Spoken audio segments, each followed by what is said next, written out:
Baik, pertama kita harus bedah dulu apa itu ilmu tafsir, apa definisinya. Jadi secara sederhana, ilmu tafsir itu merupakan perangkat aturan atau metodologi atau tata cara yang digunakan untuk memahami Al-Quran. Nah, kalau kita merujuk pada definisi para ulama, ilmu tafsir itu menurut para ulama yaitu ilmu yang membahas tentang Al-Quran dari sisi turunnya, kemudian dari sisi sanadnya, adab-adabnya, hingga tata cara bagaimana menggali makna di dalamnya. Jadi secara ringkasnya lagi, ilmu tafsir itu adalah rumusnya atau alatnya. Kemudian apa sih perbedaan antara tafsir dan ilmu tafsir? Ya, kita harus pertegas bahwa ilmu tafsir itu manhaj atau metodenya. Kemudian isinya apa? Isinya yaitu teori, kaidah, dan syarat-syarat. Kalau ibarat kata, kalau misalnya kita ingin masak, ilmu tafsir itu adalah buku resepnya atau paduan bagaimana tata cara memasaknya. Nah, sedangkan tafsir itu produk atau hasilnya. Jadi tafsir itu aktivitas menjelaskan isi ayat sesuai kemampuan manusia. Nah, kalau ilmu tafsir tadi itu adalah resepnya, maka tafsir adalah masakan yang sudah jadi dan siap dihidangkan. Nah, jadi singkatnya itu ilmu tafsir adalah ilmunya, sedangkan tafsir sendiri adalah penerapannya. Kemudian mengapa sih menjadi syarat utama bagi musafir? Ya, jawabannya adalah supaya tidak tersesat dalam subjektivitas, ya. Maka Al-Quran itu teks yang sangat kaya. Tanpa penguasaan ilmu tafsir seperti misalnya sebab-sebab turunnya Al-Quran atau asbabun nuzul, nasikh mansukh, hingga kaidah bahasa Arab, ya seseorang tidak akan mudah menafsirkan Al-Quran hanya berdasarkan logika pribadi atau hawa nafsunya. Nah, penguasaan ilmu ini fungsinya adalah sebagai pagar atau sebagai pengaman agar pesan Allah itu tidak diselewengkan. Nah, kemudian banyak juga pandangan dari tokoh ulama, ya. Salah satunya adalah Imam As-Suyuti dalam kitabnya yang fenomenal Al-Itqan fi Ulumil Quran. Beliau menegaskan bahwa seseorang tuh dilarang keras menafsirkan Al-Quran sebelum ia menguasai berbagai cabang ilmu. Contohnya dari bahasa, dari nahu, dari sorof, sampailah ilmu qiraatnya. Kemudian ada lagi dari Syekh Mana Al-Qatan, beliau menjelaskan juga bahwa ilmu tafsir itu merupakan jembatan untuk memahami maksud Allah dalam batas kemampuan manusia. Maka tanpa jembatan ini, pemahaman kita itu akan runtuh karena tidak memiliki landasan yang kokoh. Demikian. Perbedaan antara tafsir bil ma'thur dan juga tafsir bil ra'i dari sumber ataupun metodenya. Pertama dari sumbernya, bahwa tafsir bil ma'thur itu bersumber pada riwayat atau teks-teks yang dinukil. Ya, sumber utamanya ya Al-Quran itu sendiri. Kemudian hadis Nabi Muhammad SAW, kemudian perkataan para sahabat dan pendapat tabi'in. Jadi mufasir di sini bersifat menerima informasi yang sudah ada. Nah, sedangkan tafsir bir ra'i itu sumbernya pada ijtihad dan kekuatan akal. Nah, sumber utamanya adalah pemikiran mufasir yang didasarkan pada penguasaan mendalam terhadap bahasa Arab, kaidah usul fiqih, dan logika dengan tetap berpegang pada koridor syariat. Nah, kemudian yang kedua, dari segi metode atau cara kerjanya, ya. Metode yang digunakan oleh bil ma'thur itu bekerja dengan cara mengumpulkan dan mengutip. Mufasir akan mencari ayat lain atau hadis yang relevan untuk menjelaskan suatu ayat. Yang fokusnya adalah menjaga keaslian makna sesuai dengan apa yang disampaikan oleh Rasulullah SAW dan para pendahulunya. Nah, kemudian metode bir-ra'yi itu bekerja dengan cara menganalisis dan mengistimbat atau penggalian hukum. Ya, jadi mufasir itu melakukan analisis linguistik, kemudian mencari rahasia di balik susunan kalimat, kemudian menghubungkan ayat dengan konteks logika atau fenomena ilmiah. Nah, contoh penafsirannya, misalnya kita lihat pada suatu ayat, ya. Contoh tafsir bil ma'thur itu dalam surat Yunus ayat 62, ketika Allah menyebutkan tentang wali-wali Allah. Kemudian ada pertanyaan, lalu siapa wali Allah itu? Dan ayat selanjutnya pada ayat 63, ya, langsung diberikan jawabannya, yaitu orang yang beriman dan mereka selalu bertakwa. Nah, di sini Al-Qur'an menafsirkan Al-Qur'an. Jadi ini contoh murni dari metode bil ma'thur. Nah, kemudian yang kedua, contoh tafsir bir ra'yi. Nah, tafsir bir ra'yi ini kalau dalam Al-Qur'an penafsirannya tentang kata Al-Kautsar misalnya dalam surat Al-Kautsar. Maka secara bil ma'thur banyak hadis menyebut itu adalah nama sungai di surga. Nah, akan tetapi dalam kacamata birra'i, ulama seperti Imam Fakhruddin Ar-Razi melakukan analisis kebahasaan dan beliau berpendapat bahwa Al-Kautsar itu berasal dari kata Al-Kathrah yang berarti nikmat yang sangat banyak, yang mencakup ilmu, kenabian hingga pengikut yang berlimpah.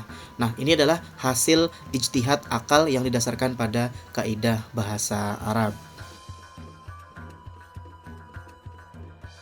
Kemudian kita menganalisis asbabun nuzul atau sebab-sebab turunnya Al-Quran atau ayat Al-Quran. Pertama, kenapa sih kita perlu asbabun nuzul? Ya, karena Al-Quran itu diturunkan dalam kurun waktu tertentu. Oleh sebab itu, asbabun nuzul itu atau sebab-sebab turunnya Al-Quran itu bukan hanya catatan sejarah, tetapi kunci untuk membuka makna ayat yang lebih luas. Fungsi utamanya ada 3. Pertama, yaitu adalah memahami hikmah di balik hukum. Ya, maka ketika kita tahu latar belakangnya, kita juga akan tahu mengapa Allah menetapkan suatu aturan. Kemudian yang kedua, yaitu mengkhususkan ayat yang bersifat umum. Ya, kadang ada ayat yang kata-katanya tuh umum, tapi maksudnya khusus untuk peristiwa tertentu. Nah, kalau kita tidak tahu sebabnya, maka kita bisa salah dalam mengeneralisasi hukum tersebut. Nah, fungsi yang ketiga yaitu adalah menghindari kesalahpahaman atau salah paham nih biasanya.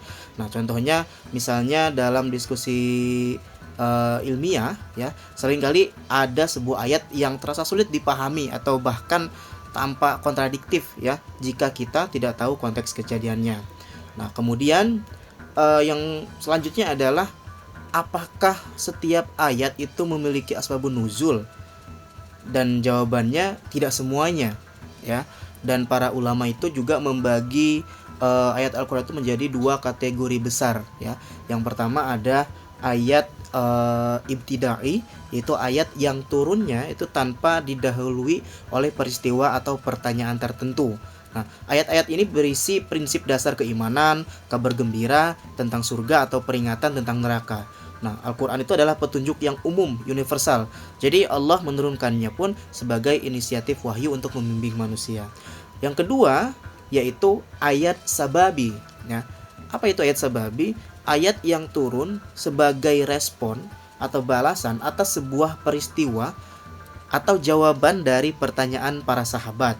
Contohnya misalnya adalah ayat tentang li'an atau kisah Ashabul Kahfi ya, yang turun karena adanya tantangan dari kaum kafir Quraisy. Nah, kemudian yang ketiga, bagaimana ulama memandang hal ini ya. Jadi para ulama itu seperti Imam Al-Wahidi ya, yang merupakan pelopor penulisan Asbabun Nuzul, dan Imam As-Suyuti dalam kitabnya Al-Itqan fil Ulumil Quran, beliau secara tegas menjelaskan pembagian ini, bahwa mereka mengingatkan kita tidak boleh mengarang-arang sebab turunnya ayat Al-Quran tanpa riwayat yang sahih. Maka jika tidak ada riwayat yang valid, maka ayat tersebut dikategorikan sebagai ayat ibtidai. Nah, kemudian konsep makiyah dan madaniyah ya. Jadi apa itu makiyah? Makiyah itu adalah semua wahyu atau ayat yang turun sebelum hijrah dimanapun lokasinya. Kemudian ada madaniyah atau ayat madaniyah, yaitu semua wahyu ayat atau ayat Quran itu turunnya setelah hijrah Nabi, walaupun ayat tersebut turun di Mekah seperti saat peristiwa Haji Wada. Nah, kemudian yang kedua, apa urgensinya, apa pentingnya kita mempelajari ilmu makiyah dan madaniyah ini ya. Ada 3 alasan sebenarnya bahwa ilmu ini penting. Pertama adalah landasan ilmu lain. Nah, kalau kita mengetahui tentang ilmu ini ya, maka ini akan menjadi dasar bagi disiplin ilmu yang sebelumnya, yaitu asbabun nuzul, sebab-sebab turunnya ayat Al-Quran, dan an-nasikh wal mansukh, yaitu ayat yang menghapus dan juga dihapus. Nah, yang ketiga adalah memahami konteks. Maka dengan kita mengetahui periode turunnya ayat, seorang penafsir itu bisa menggali makna yang lebih dalam dan jauh lebih relevan sesuai dengan konteks sejarah serta sosial saat wahyu itu hadir. Nah, selanjutnya itu memahami proses hukum. Jadi ilmu ini juga bisa membantu kita melihat bagaimana hukum Islam itu atau tasyri' itu ditetapkan secara bertahap sesuai kesiapan masyarakat saat itu. Nah, kemudian apa contoh ayat dan implikasi penafsirannya? Pertama, kita melihat perbedaan karakteristik dan implikasinya melalui contoh nyata. Seperti contoh ayat-ayat Makkiyah. Ya, di mana ayat-ayat Makkiyah itu umumnya itu dia pendek, kemudian bahasanya itu puitis dan fokus pada penanaman akidah, kemudian tauhid, kemudian moralitas. Nah, tujuannya apa? Yaitu tujuannya adalah untuk membangun fondasi keimanan yang kokoh sebelum aturan hukum yang berat itu diturunkan. Nah, kemudian contoh yang kedua itu contoh Madaniyah. Nah, sebaliknya, kalau ayat Madaniyah ini itu cenderung lebih panjang dan lebih rinci atau detail karena menjelaskan hukum syariat secara terperinci, seperti hukum ibadah, hukum muamalah, sampai hukum pidana. Contohnya seperti dalam Quran surat An-Nisa itu berkaitan dengan perang Uhud dan sudah pasti tergolong Madaniyah karena perang tersebut itu terjadi setelah hijrah. Kemudian apa implikasinya terhadap hukum? Nah, implikasi terhadap hukum, nasikh dan mansukh tadi itu. Jadi kalau kita mengetahui ilmu ini, maka kaidah dasarnya adalah ayat yang turun belakangan itu dapat menghapus atau nasikh hukum dari ayat yang turun lebih awal atau mansukh. Contohnya Ibnu Abbas itu menjelaskan bahwa sebuah ayat dalam surah Al-Furqan yang surahnya Makkiyah itu telah dinasikh atau hukumnya diperbaharui oleh ayat dalam surah An-Nisa yang merupakan surat Madaniyah. Nah, kemudian terakhir adalah apa implikasinya terhadap sosial. Nah, secara sosial kita bisa melihat nih perbedaannya.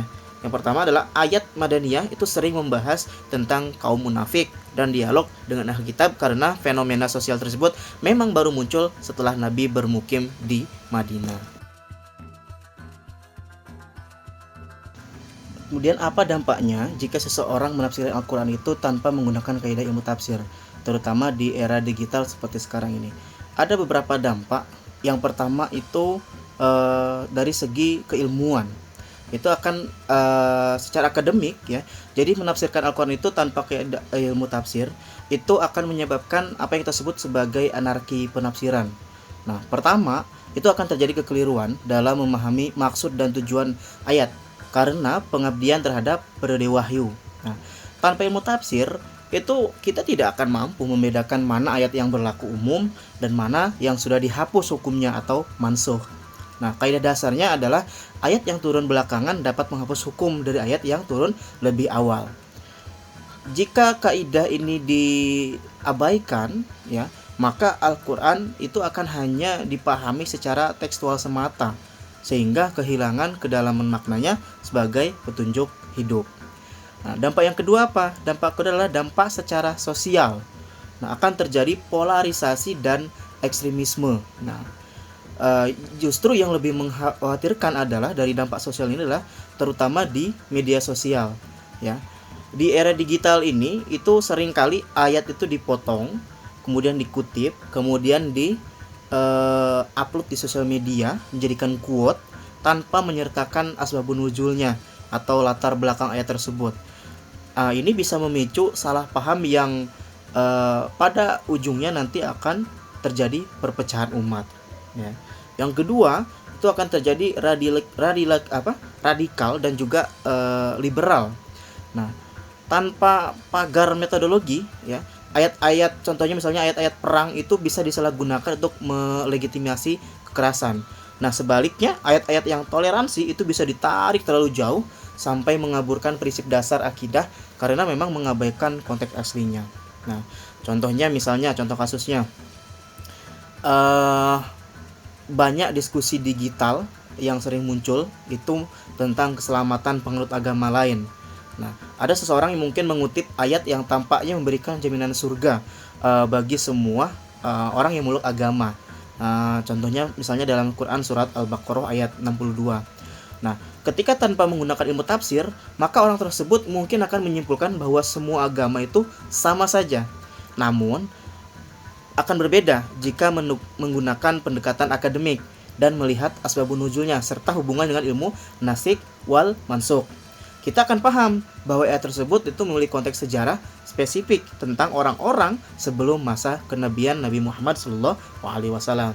Nah, pengabaian kaidah ini itu nanti bisa mengakibatkan lahirnya pemahaman yang sinkretis dan tidak akurat secara teologis. Nah, jadi kesimpulannya apa? Kesimpulannya adalah bahwa ilmu tafsir ini khususnya di era digital itu bukan sekedar hafalan teori saja, tetapi sebagai saring penyaring informasi atau filter informasi.